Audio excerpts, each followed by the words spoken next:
En Primera de Reyes, capítulo 3, vamos a analizar y vamos a desarrollar una conferencia que se llama La sabiduría en la oración. La sabiduría en la oración. Antes de entrar a este pasaje, la Biblia nos enseña que la sabiduría es una de las bendiciones más grandes que cualquier creyente pueda poseer. En Proverbios capítulo 3, Proverbios 3 del 13 al 18, escribió Salomón: dichoso el hombre o bienaventurado el hombre que haya la sabiduría. En otras palabras, hay que buscarla, porque para hallar tenemos que buscar. El que la encuentra y que obtiene la inteligencia, porque su ganancia, o sea, es mucho mejor ganar y tener sabiduría que toda la plata y que todo el oro que pudieras algún día amontonar. Más preciosa es que las piedras preciosas, y todo lo que puedes desear no se puede comparar con la sabiduría. Largura de días está en su mano derecha, en su izquierda riquezas y honra. Sus caminos son caminos deleitosos, todas sus veredas son paz. Ella es árbol de vida a los que de ella echan mano, y dichosos son los que la retienen. Siendo que la sabiduría es tan importante que el dinero, una vez yo le pregunté a Dios: oh Dios, ¿por qué dices que es más importante la sabiduría que el dinero? Porque la mayor parte de la gente diría: bueno, yo prefiero 1000 veces tener dinero que sabiduría. Y la respuesta la vamos a encontrar a través del desarrollo de esta conferencia, porque les voy a dar un adelanto. Si tú tienes dinero y no tienes sabiduría, el dinero que tienes lo vas a malgastar. Lo vas a usar en cosas y en vanidades ilusorias que se convierten en una maldición para tu vida. Escúchame muy bien. Personas que tienen dinero y no saben cómo usarlo, el dinero se convierte en una maldición para sus vidas.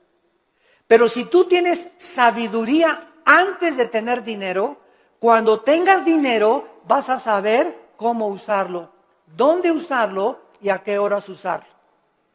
Entonces, cuando nosotros tenemos sabiduría, antes que tener una carrera, antes que tener dinero, antes que casarnos, comenzamos a tener la capacidad de saber usar lo que Dios nos ha dado. La sabiduría tiene una definición que es la siguiente, a los que la quieran apuntar. La sabiduría se puede definir como la capacidad o la habilidad para poder entender y discernir qué hacer, cómo hacerlo y cuándo hacerlo. Es la capacidad para poder entender y discernir qué hacer, cómo hacerlo y cuándo hacerlo. También podríamos decir que la sabiduría es la capacidad para saber aplicar el conocimiento. El conocimiento nos lo da la Biblia. Y muchos que me escuchan ya saben que dice la Biblia en Efesios 5, maridos, amen a vuestras mujeres. Eso dice la Biblia, ¿verdad? Y todos los varones dicen, amén, amén, amén. Sin embargo, si yo tengo ese conocimiento nada más intelectual, y en mi casa yo no soy una persona caballerosa con mi esposa, una persona que la respeta, una persona que tiene consideraciones con ella, una persona a la cual yo tengo que tratar como un vaso más frágil, si yo no pongo en práctica lo que yo conozco, no puedo tener sabiduría.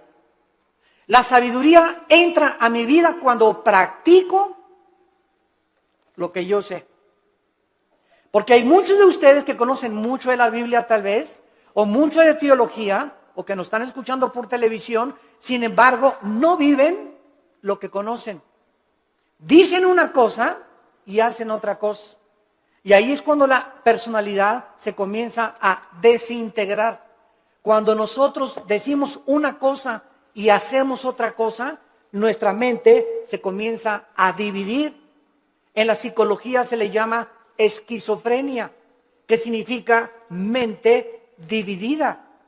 Antes de que se definiera la esquizofrenia, en Santiago capítulo 1, la Biblia decía, hace 2000 años, el hombre de doble alma. Se tradujo el hombre de doble ánimo. La palabra griega es nepesh, que es alma, es inconstante en todos sus caminos.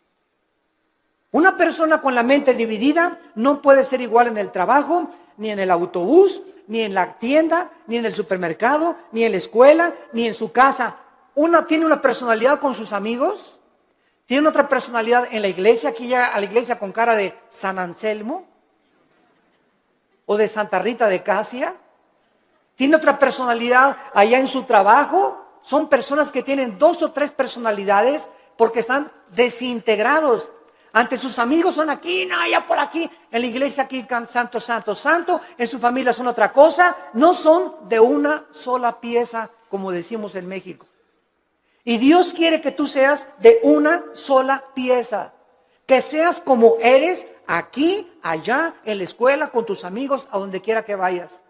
Y no lo eres porque no eres sabio, porque no tienes sabiduría. ¿Y por qué no tienes sabiduría? Porque no practicas lo que conoces. Ahora, ¿quién nos da esta sabiduría? La Biblia a través del Espíritu Santo. Porque la sabiduría no es amontonar conocimiento, como dicen en este mundo, esa persona es muy sabia, ganó el premio Nobel de Medicina, ganó el premio Nobel de Literatura, y se les consideran, o el científico Stephen Hawking en Inglaterra, que es el científico más grande ateo del mundo, lo considera una persona sabia. ¿A qué le llaman sabia a la gente? A los que tienen mucho conocimiento en determinado área académica. Pero la sabiduría de Dios es la capacidad para vivir, para ser papá, para educar a los hijos, para saber cómo educar a mi esposa, para tratar con el problema de mi hijo, para tratar con el problema de mi hija, para resolver los problemas en mi trabajo.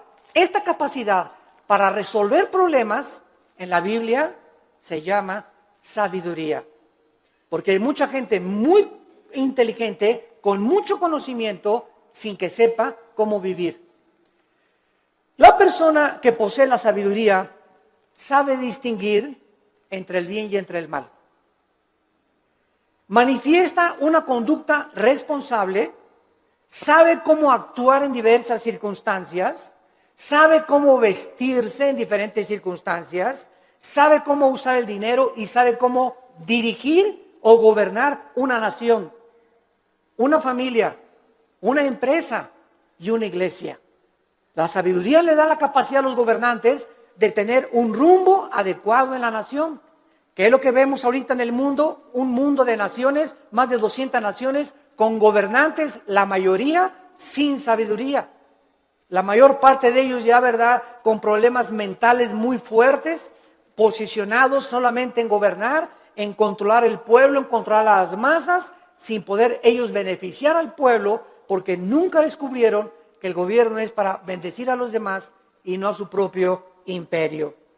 En Job, el libro de Job, capítulo 28, versículo 28, dice la Biblia: he aquí el temor del Señor es la sabiduría y el apartarse del mal, la inteligencia.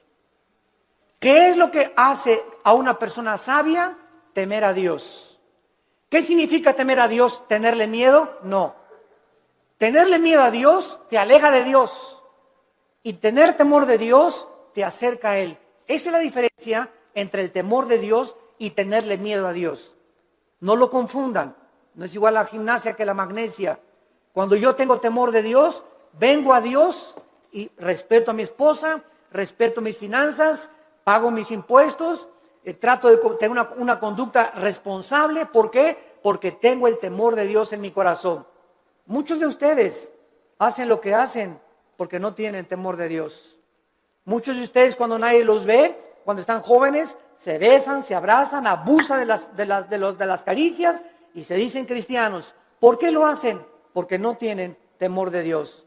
Muchos varones viajan y cuando se meten a un hotel, no está la esposa, no hay nadie, alquilan una película pornográfica. ¿Por qué lo hacen? Porque creen que nadie los ve. Pero cuando tú tienes conciencia de que Dios te ve no harías las cosas que tú haces si tuvieras el temor de Dios. Esta es la razón por la cual Salomón, regresamos ahora a nuestro pasaje, estaba preocupado por ser un rey sabio. Era joven, acababa de consolidar su poder, acababa de sofocar una rebelión interna de gobierno de su hermano Adonías, eliminando a sus enemigos. Y la nación de Israel se encontraba ahora perfectamente unificada por un liderazgo que era él, y había paz por todos lados. Su padre David acababa de morir y él estaba ahora sentado en el trono. Y Salomón, cuando está sentado en el trono, sintiendo su inmadurez, su incapacidad y su falta de experiencia, le pide a Dios sabiduría para poder discernir y poder gobernar a un pueblo tan grande.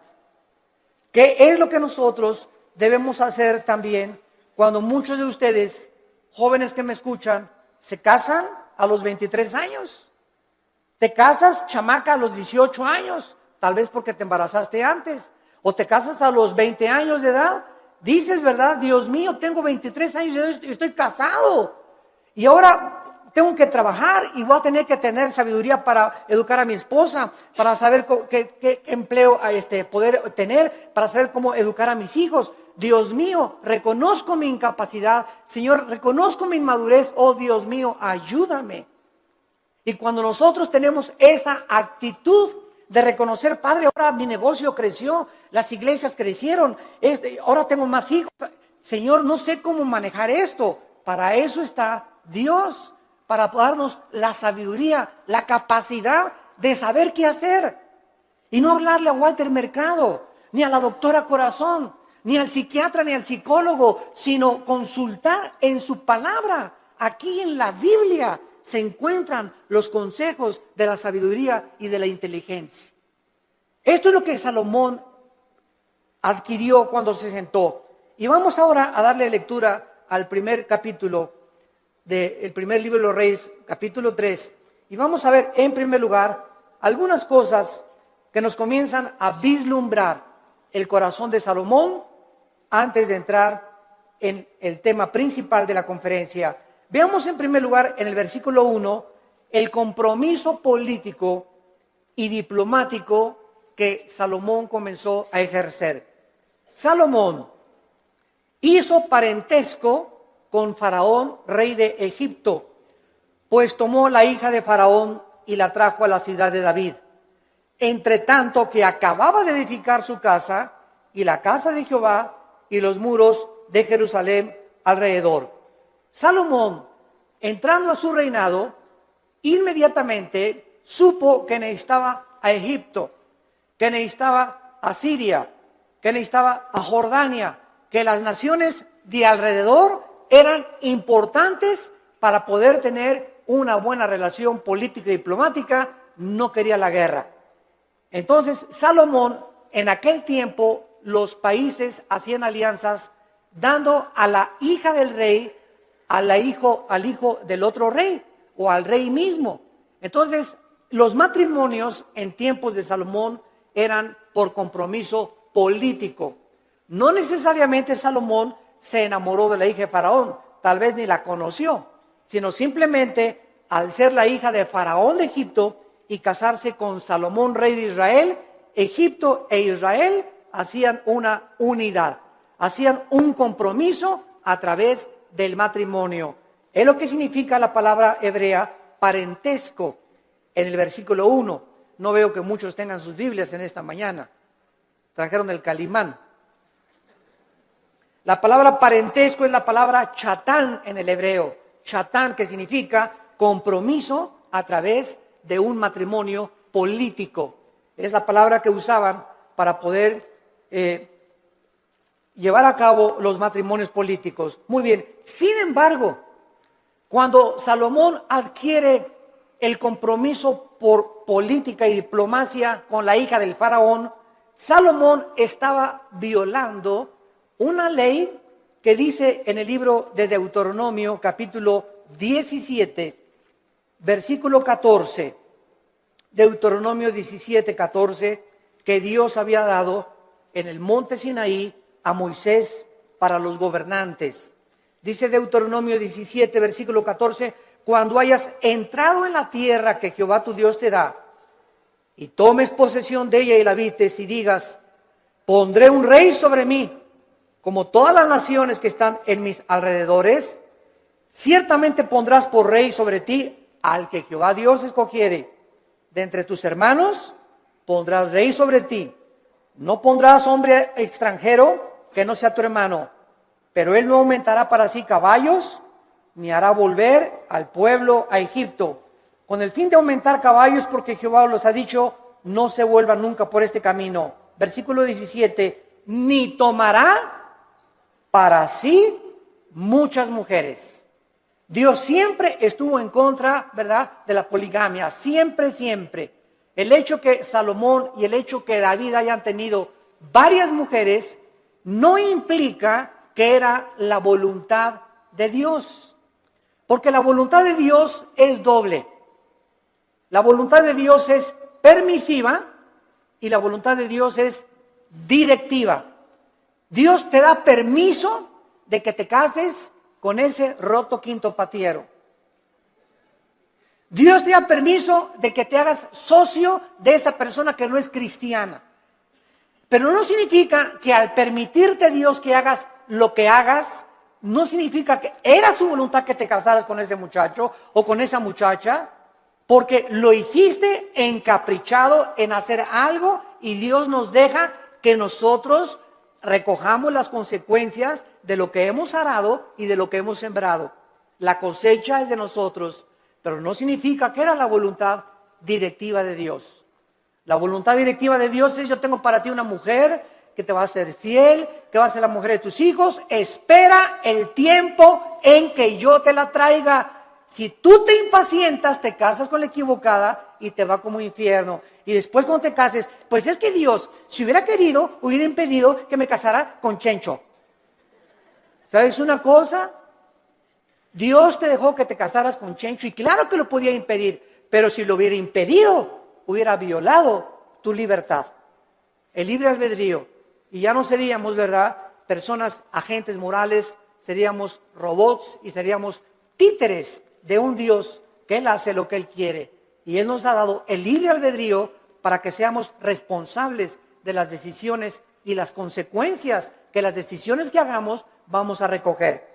Vamos a ver después cómo acabó Salomón precisamente por estas decisiones equivocadas que llevó a hacer. En segundo lugar, dice el versículo 2 que hasta entonces, o sea, hasta el tiempo de Salomón, el pueblo sacrificaba en los lugares altos, donde regularmente los paganos hacían los sacrificios.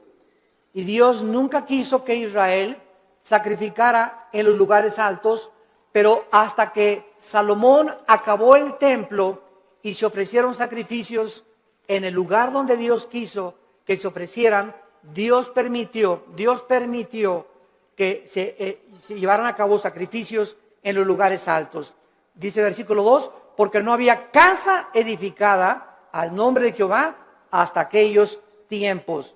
Salomón tenía una capacidad, en segundo lugar, como constructor.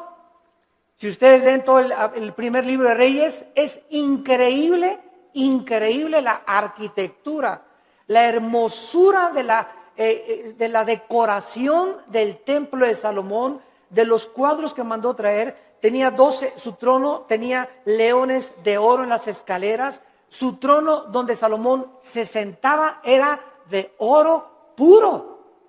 Nunca ha habido, nunca en la historia, ni Bill Gates, ni el señor Slim, ni los Kennedy, ni los Rothschild, ni ningún millonario ha tenido el dinero que ha tenido y las riquezas del rey Salomón.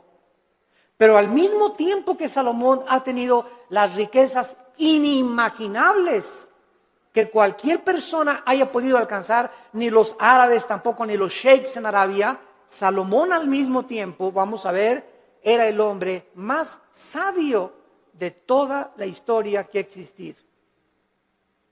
El hombre más sabio, imagínense, tenía millones de billones de riquezas y al mismo tiempo tenía la sabiduría que al final de su vida la hizo a un lado y pues ya es otro cantar, ¿verdad?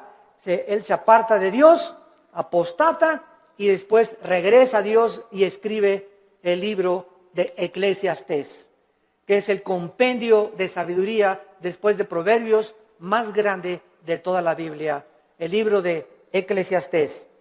Muy bien, ahora sí, vayamos a comenzar a analizar esta oración que Salomón, consciente de su inmadurez, comienza a hacerle a Dios. Dice el versículo 5, y se le apareció Jehová a Salomón en Gabaón. Se le apareció Jehová a Salomón en Gabaón. ¿A cuántos de ustedes se les ha aparecido Dios? Todos podemos decir, ¿verdad? A ninguno. Pero esto es una verdad parcial, porque cada vez que hables la Biblia, se te aparece Dios. Ya no tenemos manifestaciones visibles de Dios, ni audibles como en los tiempos antes en el Antiguo Testamento. Pero ahora nadie puede decir, bueno, si a mí se me aparecía Dios, ¿sabes una cosa? Ahora no solamente se le apareció Dios para decirle algunas cosas, sino que ahora tenemos todo el consejo de Dios en la Biblia. Todo lo que Dios tenga para decirnos ya se encuentra en la Biblia. Después de la Biblia no hay nada más que Dios nos tenga que decir. Por eso la Biblia es un libro sellado. El que le agregue algo a estas palabras o el que le quite algo a estas palabras, dice Apocalipsis capítulo 22, las maldiciones de este libro caerán sobre esa persona. Por eso cuando oímos, ¿verdad?, que tantas cosas de profecías, y el Señor me dijo que iba a entrar una muchacha con vestido verde y vas a casar con ella. Y el Señor me dijo que de aquí de esta iglesia van a salir ríos de agua viva. Y el Señor dice que un avivamiento va a venir en Guatemala o va a venir en España, etcétera, etcétera. ¿A quién le dijo eso el Señor? ¿Quién sabe? Tal vez cenó pizza en la noche a las 12 de la noche. Y comienzan a decir cosas que no están en la Biblia, que asumen que Dios dijo, pero Dios no lo dijo. Porque profetizar no es anunciar el futuro. Profetizar es comer esta palabra y cuando hablas esta palabra. La persona que predica la palabra es un profeta. Un profeta no es una persona que dice, va a pasar esto o va a pasar aquello. Esos son adivinaciones. No confundas la profecía con la adivinación. Ahora, en el Antiguo Testamento había videntes. La palabra naví en el hebreo, que se les dio profecías del futuro. Todo lo que va a pasar ya está escrito en la Biblia. Cuídense cuando va a temblar en Toluca en febrero del 2011. Y el Señor me dijo que a las 10 de la mañana, cuídense, hermanos y hermanas en Cristo, de todas estas falsas profecías. A la luz y al testimonio. Si no es a la palabra de Dios, no les ha amanecido, dice el profeta Isaías. Entonces Salomón tiene la aparición de Dios en sueños y le dice, Dios es Salomón. Escuchen esto, versículo 5. Pide lo que quieras que yo te dé. Ni Santa Claus, ¿verdad? Ni Aladín y la lámpara maravillosa, cuando el genio se aparecía y le decía a Aladín, no, pídeme lo que quieras. Aquí estamos ante el Dios creador de los cielos y de la tierra. ¿Y qué vemos en primer lugar? Una invitación de Dios que Él nos hace, no solamente a Salomón, sino también a nosotros en el Nuevo Testamento. Clama a mí y te responderé, dice Jeremías 33:3. Y te enseñaré cosas grandes y ocultas que tú no conoces. Ahora aquí inmediatamente podríamos asumir, si aparece Dios, pídeme lo que quieras, un Cadillac último modelo, Señor. Una casa allá por allá, una mujer bellísima. Todas estas son las cosas que el mundo pediría cuando no tienen un corazón para Dios. Pero lo que hace Salomón es lo que nos va a enseñar, que Dios se agradó tanto de lo que le pidió Salomón, que Dios se lo dio. Entonces vamos a descubrir en esta mañana que cuando nosotros oramos conforme a la voluntad de Dios, Dios nos concede las peticiones que le hayamos hecho. Esta palabra que Dios usa para pedir, Saal, en el hebreo, se usa 8 veces en este solo capítulo. Y lo primero que vemos es el verdadero incentivo para orar. ¿Qué es lo que nos debe motivar para orar? Que al Dios que le estamos pidiendo es un Dios generoso. Toda buena dádiva y todo don procede del Padre de las luces, Santiago capítulo 1, en el cual no hay sombra ni variación alguna. Y el que tenga falta de sabiduría, Santiago capítulo 1, el que tenga falta de sabiduría, pídasela a Dios que se dará sobreabundantemente. Efesios 3:20, y aquel que es poderoso para hacer todas las cosas mucho más abundantemente de lo que le pedimos o ni siquiera nos imaginamos, según el poder que actúa en nosotros. Esto es muy importante porque mucha gente, yo he conocido que dicen, ay Señor, Señor, por favor, y creen que Dios está por allá lejísimos, ¿verdad? Y te pido, Señor, y gritan y se tiran y se revuelcan en el piso, etcétera, etcétera, y lloran. Y dice Efesios 3:20 que lo que le pedimos a Dios lo responde de acuerdo al poder que está afuera o adentro. ¿Perdón? Según el poder que actúa dentro de nosotros. Entonces, dentro de nosotros está el Espíritu Santo.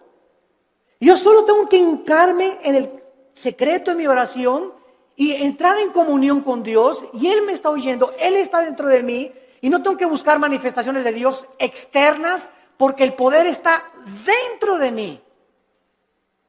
Y dentro de mí, si el Espíritu Santo, yo tengo una relación de compañerismo con Él y camino en santidad con Dios, lo que Dios me pone dentro de mí, me lo va a dar. Porque Dios se agrada cuando le pedimos conforme a su voluntad. Aunque nosotros no somos reyes ni gobernantes como Salomón, con el mismo nivel de responsabilidad que tenía Salomón, ¿acaso no es al mismo Dios al que se acercaba Salomón en el Antiguo Testamento en oración? En Primera de Juan capítulo 5, en el Nuevo Testamento, Primera de Juan capítulo 5, versículo 14 y 15, dice la Biblia, y esta es la confianza que tenemos en Él. Cuando comenzamos a orar, si no hay esa confianza en ti, no ores. Porque el que se acerca a Dios es necesario que crea que Dios existe.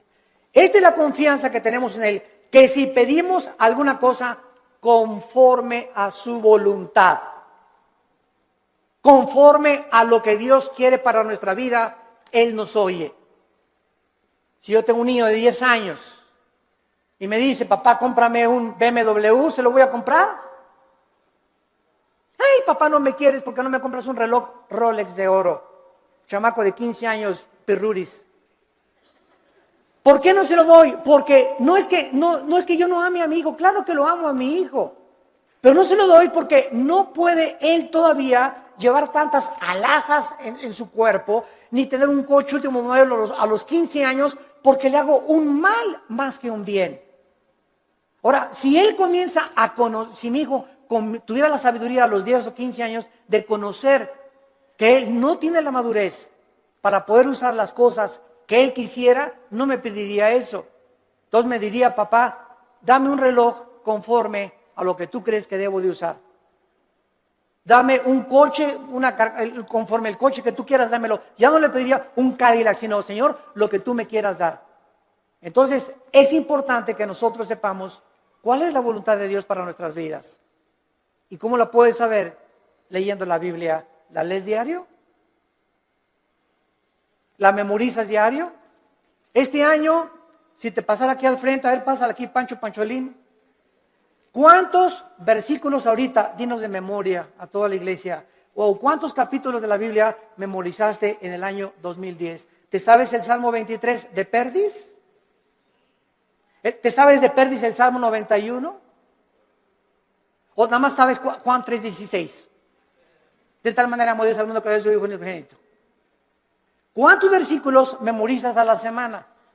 Si tú no memorizas la palabra de Dios no la puedes guardar en tu mente. Si no la guardas, no la puedes meditar. No puedes pensar en ella, murmurarla, reflexionar en ella, ponderar en ella, porque necesitamos memorizarla, masticarla, asimilarla y guardarla en nuestro corazón. Y ahí se queda, y largura de días y años de vida y paz te aumentarán, y la sabiduría comenzará a manifestarse en tu vida. Hermanos, el cristianismo no es venir aquí solamente el domingo, de 9:30 a 11 de la mañana, o de 12 a 3 o al servicio a la iglesia que tú vayas. El cristianismo es creer lo que Dios dice. Josué de día y de noche medita en este libro de la ley, le dijo Dios en Josué 1:8 y 9, para que prosperes. Ay, hermano, no salgo de perico perro. Y en el 2010 no me alcanzó ni para la colegiatura, no tengo ni para el aguinaldo, no tengo esto, no tengo aquello. Y Dios te pregunta, ¿y por qué si tienes un padre millonario? Es como el que estaba sentado ahí en la banqueta sin zapatos y con un taquito y nada más así. Y llega una persona, ¿y quién eres tú? Soy hijo del rey de Inglaterra. ¿Y por qué estás ahí sentado en la banqueta? Y traía el muchacho una chequera aquí. Pues porque no creo que mi papá me vaya a lo que me tenga. Mira, la chequera la tienes en blanco y tu papá te dio la chequera en blanco para que pongas la cantidad de los cheques que tú quieras. No tienes por qué estar como un limosnero pidiendo en la calle. Y la chequera es la Biblia. Tenemos la chequera de Dios para que la guardemos aquí en nuestro corazón y no andemos ahí mendigando ni causando lástimas. Tenemos un Padre que nos quiere dar todo, pero ¿por qué no nos los da? Porque le pedimos conforme a nuestros gustos. Le pedimos cuando lo necesitamos, cuando tenemos una tragedia, cuando viene un problema moral, cuando nos enfermamos, cuando estamos en el hospital. Señor, ayúdame. Señor, te pido, mi hija se fue de mi casa. Ayúdame con este negocio y ya no tengo dinero y no me alcanza. Pero los días anteriores, los meses anteriores, ¿has tenido compañerismo con Él? ¿Lo has amado con todo tu corazón? ¿Eres santo? ¿Amas a tu esposa? ¿Bendices a tus hijos? ¿Les enseñas la palabra de Dios a tus hijos? ¿Eres honesto en tus negocios? Entonces Dios no puede darte, porque el que es infiel en lo poco, en lo mucho lo es. Si Dios te bendijera y te diera y te ayudara, te echaría a perder, porque no tienes la sabiduría para vivir y tener lo que Dios te quisiera dar. Reflexionen y mediten en esto profundamente, santos de Dios.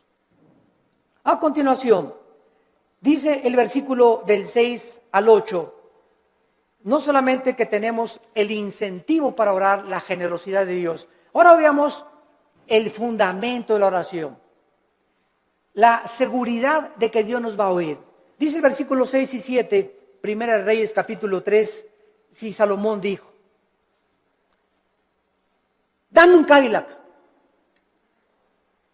hazme millonario, dame $1,000,000 y le doy $500,000 de ofrenda a la iglesia. Es la oración de casi todos los cristianos.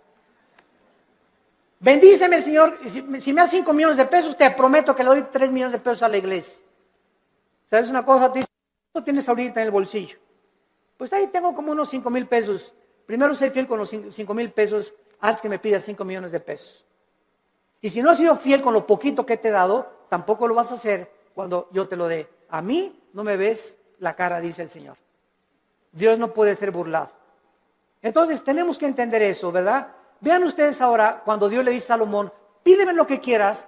¿Por qué Dios le concedió a Salomón lo que le concedió? Salomón le contestó, en primer lugar, tú hiciste gran misericordia a tu siervo David, mi padre. En primer lugar, recuerda, antes que nada, antes de pedirle, recuerda lo que él había hecho con su padre anteriormente.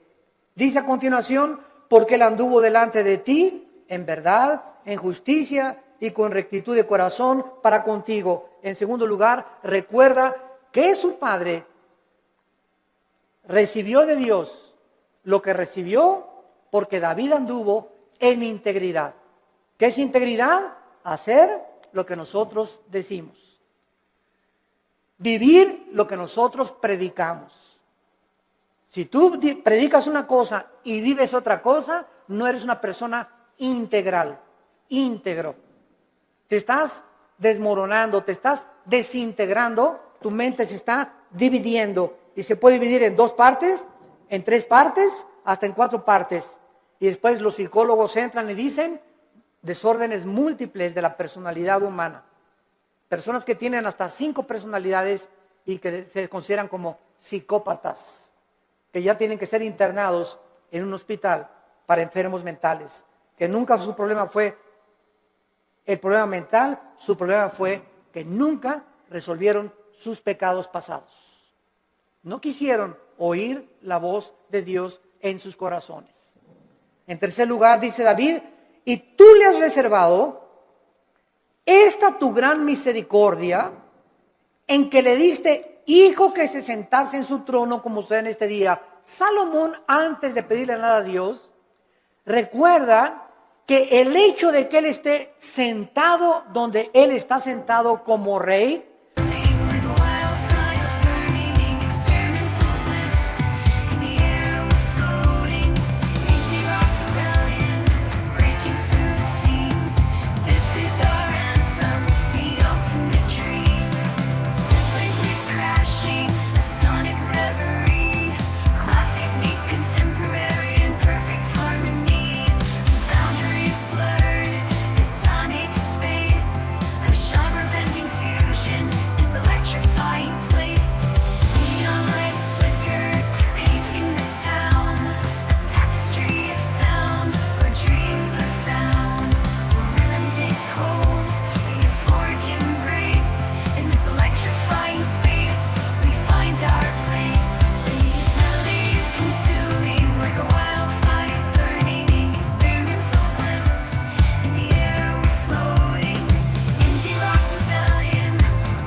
no es porque él lo mereciera. Era inmaduro, no había hecho nada para Dios, estaba construyendo apenas el templo, sino que Salomón dice, yo estoy como estoy y yo estoy como rey de Israel porque tú hiciste un pacto con mi papá. Y por la misericordia que le tuviste a mi papá, yo estoy sentado aquí. Yo no merezco estar sentado aquí. Lo estoy por causa de la misericordia que tú tuviste para con mi padre. Y esto es algo muy importante porque muchos de ustedes están donde están por las oraciones de tu mamá, por las oraciones de tu padre, tal vez las oraciones de tu abuelo que tú no llegaste a conocer. Pero Dios nos ha prometido, la generación de los justos será bendita. La generación de los justos será bendita y sus hijos heredarán la tierra. Salmo 112, 1 y 2. ¿Qué significa esto? Que aunque tengamos nosotros todavía hijos que vemos que no vienen al camino, yo conozco muchos grandes hombres de Dios, muchos misioneros que murieron y sus hijos no eran cristianos y se salvaron después de que se murieron los papás. Pero Dios cumplió su palabra. Entonces, el hecho que muramos y no alcancemos a ver a muchos de nosotros, a todos nuestros hijos salvos, no implica que Dios no va a cumplir su palabra. Dios va a cumplir su palabra. Y nuestros hijos son benditos. Y aunque ahorita pertenezcan muchos al diablo, Dios los va a arrebatar de sus garras. ¿Y sabes por qué? Por la misericordia que Él tiene con nosotros, sus padres, que caminamos con Él. Pero si tú no eres un padre que caminas con Dios, si tú no eres un padre fiel con Dios, si tú no caminas en santidad, estas promesas no pueden tener cumplimiento. La misericordia de Dios es sobre los que le temen y sobre de ellos hará conocer sus pactos. Y vemos enseguida cuando le dice Dios, cuando le dice Salomón en el versículo 6, finalmente, tú le has reservado esta misericordia en la que le diste, hijo, que se sentase en su trono, como sucede en este día. Vemos la fidelidad de Dios de una forma maravillosa.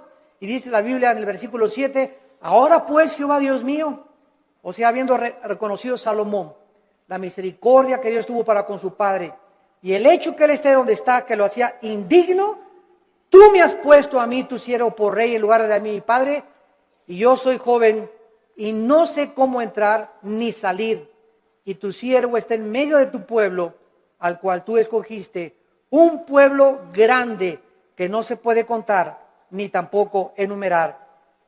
Salomón finalmente comienza a orar porque al recordar la misericordia con su Padre, sabe que lo que Dios dice lo cumple.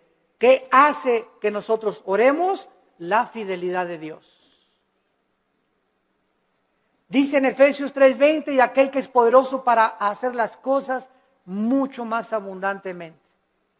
Tú le pides a Dios algo, lo que Él te va a contestar es mucho más allá de lo que tú te imaginaste que te iba a contestar. Yo recuerdo, les conté hace algún tiempo, en 1977, 78, yo comencé a entrar al ministerio de tiempo completo. Yo trabajaba en un hotel en Acapulco, el hotel que es ahora el Emporio, creo, el Continental. Estaba de gerente general del hotel. Y cuando entro en el 77, 78, me fui de misionero con unos misioneros norteamericanos. Nos llevaron a la Sierra de Guerrero, con la frontera con Oaxaca, Coajimalpa, la Costa Chica, la Costa Grande. Todo eso anduve 3 años de misionero. Y en toda esa época de misionero, pues llegaba a mi casa y Alan estaba chiquito y comíamos mangos, comíamos frutas, no teníamos para comer. Porque me daban un cheque de $50 a la semana, o sea, $200 al mes, solamente no se alcanzaba para comer víveres. Vivíamos en un bungalito por pie de la cuesta en Acapulco, y lo único que teníamos en la casa era colchones, no teníamos estufa, no teníamos nada, una parrilla eléctrica. Ahí cocinábamos el pescado que yo iba a pescar, ¿verdad?, al mar. Entonces, durante todo ese tiempo, Dios me mostró su fidelidad. Nunca nos faltó pescado, nunca nos faltaron mangos en los árboles, ni tampoco manzanas, y peces. Aventaba el anzuelo y a las 2 o 3 horas agarraba 3 o 4 huachinangos y grandes peces, y comíamos ostras, y comíamos las cucarachas que se pegaban en las piedras. Me bajaba a bucear y las raspábamos así con limoncito, ¿verdad? Ricas así, y eso es lo que comíamos por 3 años. Hasta 1985, pasaron 8 o 9 años de mi ministerio, cuando por primera vez compramos un refrigerador. Compré una lavadora de esas que vendían en Salinas y Rocha, de esas que chun, chun, que hacen así, para acá y para atrás. Las señoras ya saben cuáles son, ¿verdad? Rum, así es, las lavadoras antiguas. Pagué como 3 años en pagarla, y hasta el 85 me regalaron una camioneta combi usada con 80,000 kilómetros, y en esa nos transportábamos después de tantos años de caminar y conocer a Dios. Entonces, Dios es fiel, pero Dios no te da las cosas así. Y ahora todo el mundo, quieren casarse, ya quiero un plasma, y quiero tapetes persas.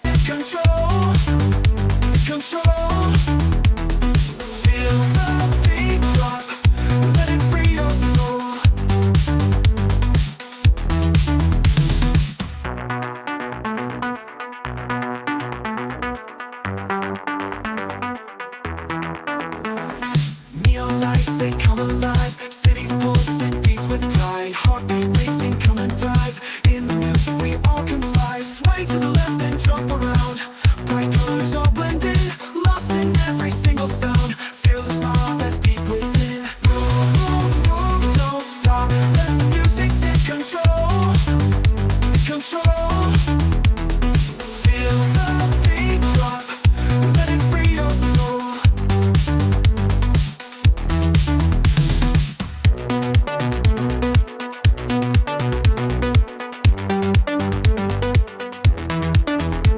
Y cortinas que vengan de España, y cuadros así, y quiero un coche último modelo, y ya todo mundo ahorita es una ambición, pastores que ya quieren una iglesia grande, ya quieren 500 personas, etcétera, etcétera, cuando no saben que irá andando y llorando el que lleva la preciosa semilla, y regresará con gozo trayendo las gavillas. Hay que arar y arar y arar la tierra y caminar y arar. El ranchero va rompiendo la tierra, y primero aras, primero rompes, sudas lo que tú estás haciendo, y después ya vienes y siembras la semilla, y después viene la tercera fase, que es la cosecha. Tenemos que arar, tenemos que sembrar y tenemos que cosechar. Pero si tú no trabajas, si tú no aras y no siembras, ¿por qué esperas recoger? Entonces tú no vas a recoger nunca en la vida lo que nunca has sembrado, en lo que nunca has trabajado. ¿Quiénes son los que poblan las cárceles? Almoloya, el reclusorio, personas que creyeron que sin trabajar, sino quitándole el dinero o vendiendo algo rápido, droga, podían obtener ganancias inmediatas y tarde o temprano acaban en esas cárceles. Porque la Biblia dice, ganarás el pan con el sudor de tu frente. Y todo lo que es fácil y lo que es barato no tiene la bendición de Dios. Dinero mal habido será maldecido. Es una ley inexorable espiritual. Salomón, pues, comienza a decirle a Dios, yo soy joven, no sé cómo levantarme, no sé cómo gobernar, no tengo la madurez y quiero, por favor, Señor, versículo 7, que me des a mí, versículo 8, la capacidad para poder gobernar. Cuando Dios le dijo a Salomón, pídeme lo que quieras, Dios estaba probando el corazón de Salomón. Y cuando venimos en oración y le pedimos a Dios, de la abundancia de las palabras, de la abundancia del corazón, habla la boca. Lo que tú le pides a Dios denota y manifiesta lo que realmente quieres en tu corazón. Y vamos a ver el gran secreto de por qué Dios le contestó esta oración. En el versículo 7 y 8, Salomón reconoce que él no tiene la capacidad de gobernar un pueblo tan grande, ni numerarlo por tanta y grande multitud. Su principal capacidad de la cual él comienza a reconocer es que él necesitaba una cosa importante. Versículo 9, dale, es lo primero que Salomón le pide, dame un corazón entendido. Por favor, la palabra entendido es shama, que significa oír o escuchar. Vamos a ver, vamos por orden, esto es muy importante, síganme con cuidado. Dame un corazón que sepa escuchar a la gente. Es lo que significa entendido. Shama viene de la palabra hebrea Shema. Cuando dicen Deuteronomio 6, Shema Yisrael Adonai Elohim Adonai Echad, se tradujo, oye Israel, Jehová tu Dios, uno es. Shema, oye, Shama aquí es escuchar. Dame un corazón Shama, que sepa escuchar. Ahora, dice el versículo 9, que sepa escuchar para juzgar a tu pueblo y para discernir entre lo bueno y lo malo. Vean ustedes con cuidado lo que Salomón está pidiéndole a Dios.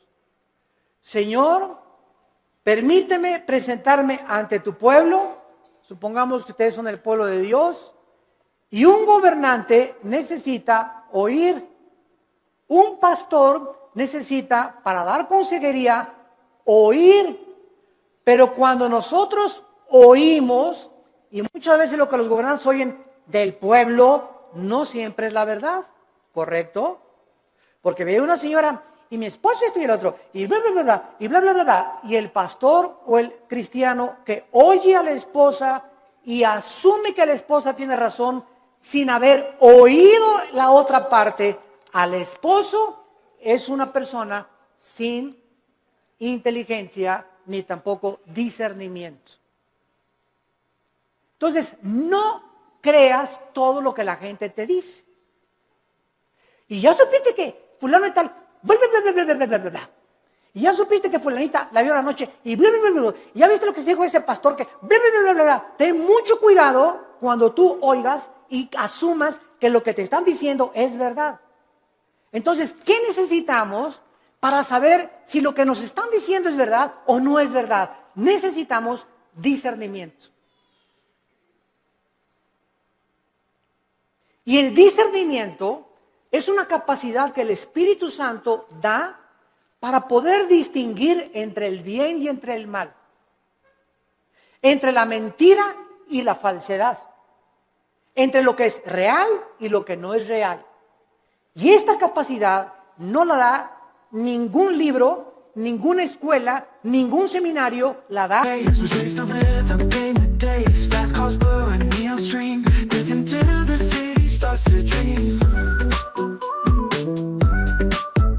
Rhythms pulse through the crowd.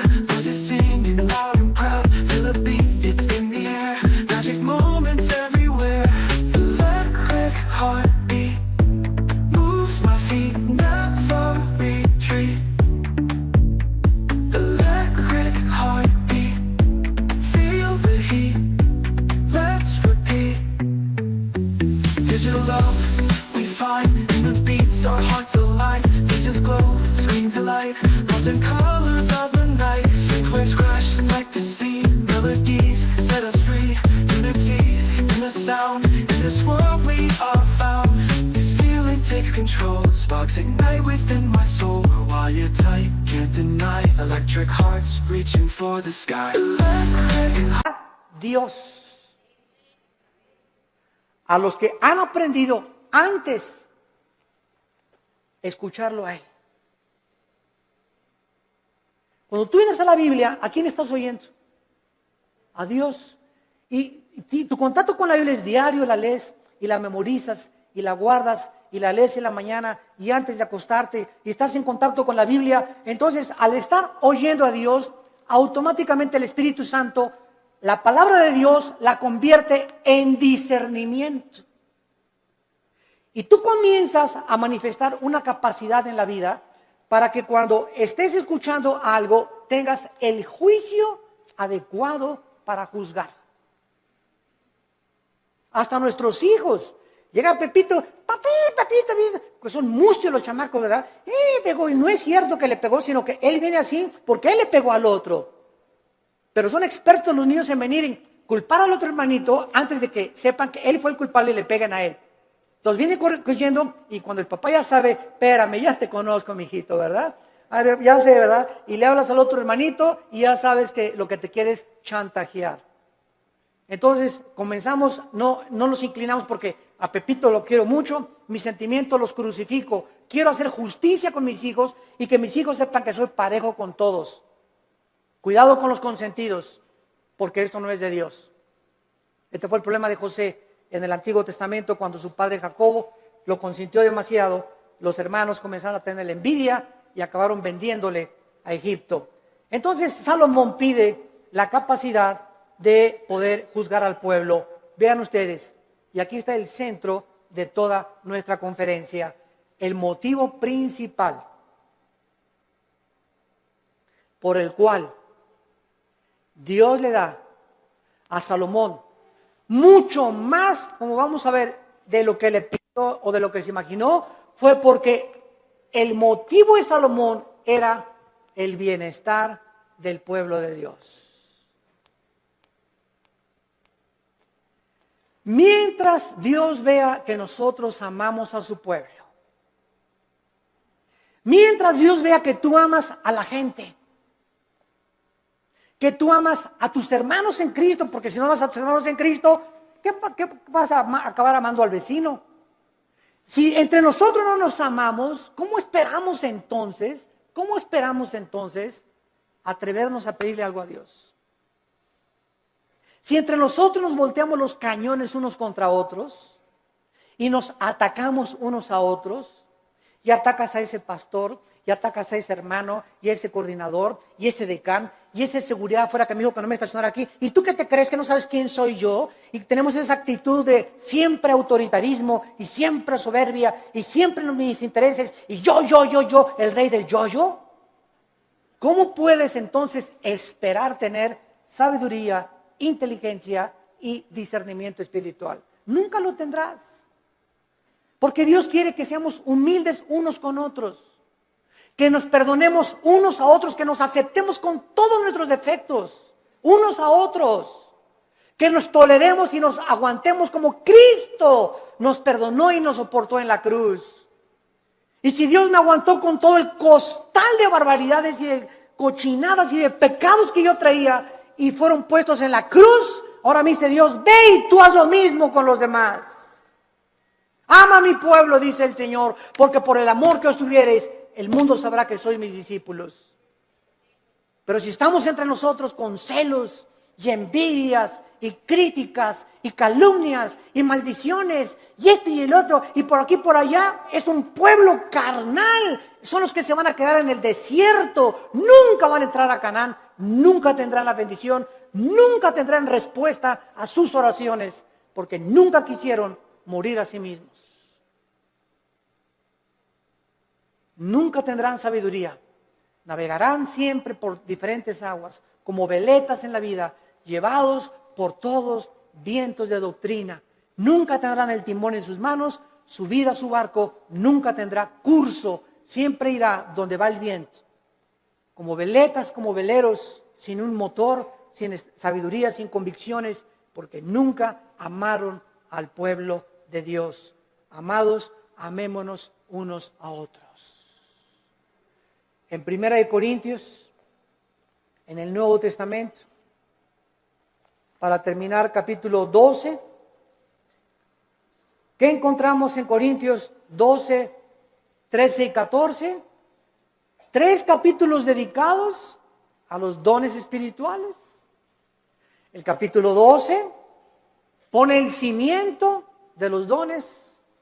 El capítulo 14 explica qué son las lenguas.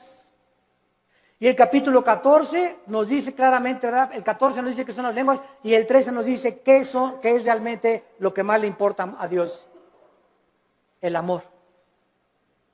Pero vean ustedes en 1 Corintios 12, versículo 4 al 7, la congruencia y la consistencia de la verdad de la Biblia. 1 Corintios 12, 4. Ahora bien, hay diversidad de dones, pero el Espíritu es el mismo. Hay diversidad de ministerios.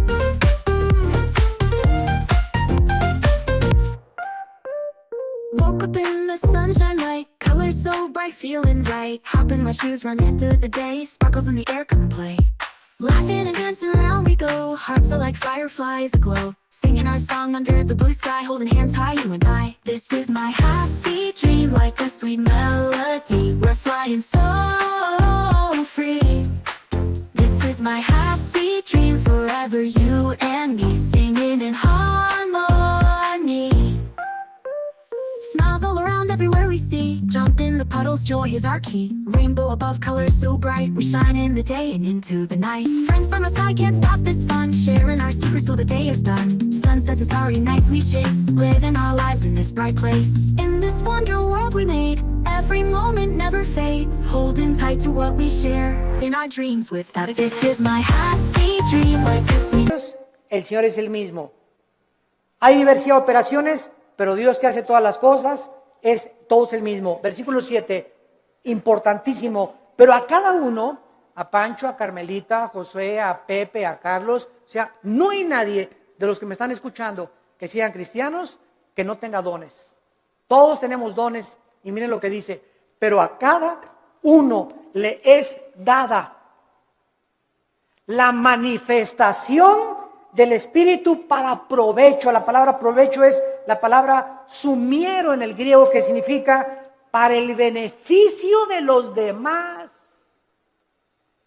Mis dones no son para mí, son para los demás, para edificarlos a ustedes. Por eso en Corintios 14 Pablo dice, en la iglesia, por favor, no hablen en lenguas. Porque en la iglesia, si se ponen todos a hablar en lenguas, y trae fulano de tal a su mamacita, y el otro trajo al diputado, y el otro trajo un licenciado, y el otro trajo un doctor, y trajo a sus amigos, y entra a una iglesia donde parece un manicomio, y ¿dónde estoy? ¿En el manicure? Van a decir. ¿Qué es esto? Dice 1 Corintios 14, van a decir que están locos. Entonces, en la asamblea, cuando estén todos juntos, si quieren hablar en lenguas, que sea por turno y con intérprete. Y si no hay intérprete, cállate. Y no estés ahí en la iglesia, saca la bazuca con las lenguas de la milicia, ¿verdad? Y la persona que está junto a ti, ¿qué le pasa, verdad? Que denle su chocho.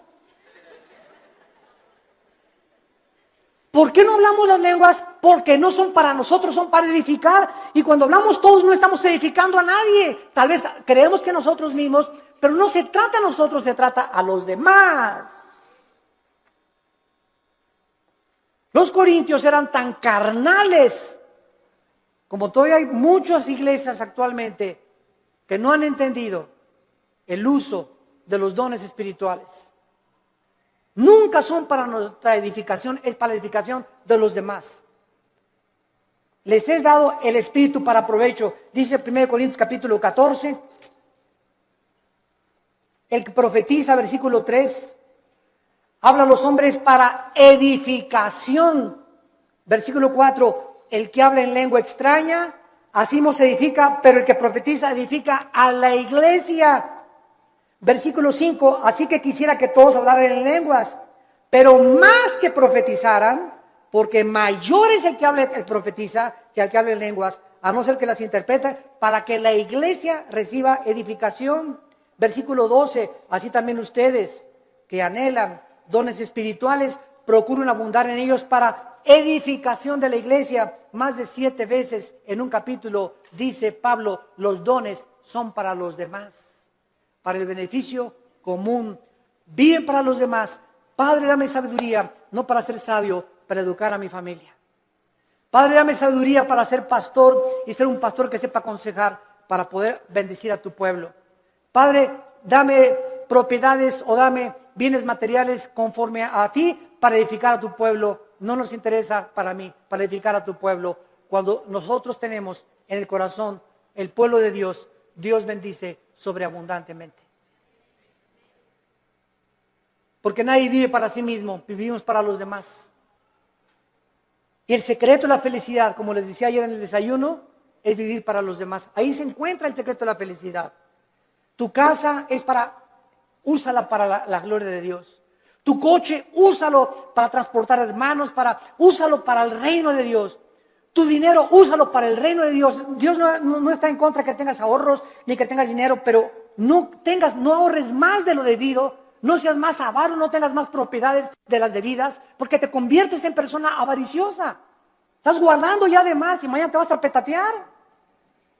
Mañana cuelgas los tenis, como dicen los jóvenes. Mañana partimos tal vez a casa. Y lo que has hecho, ¿para quién se le quedó? Cuando se pudo usar para la gloria de Dios.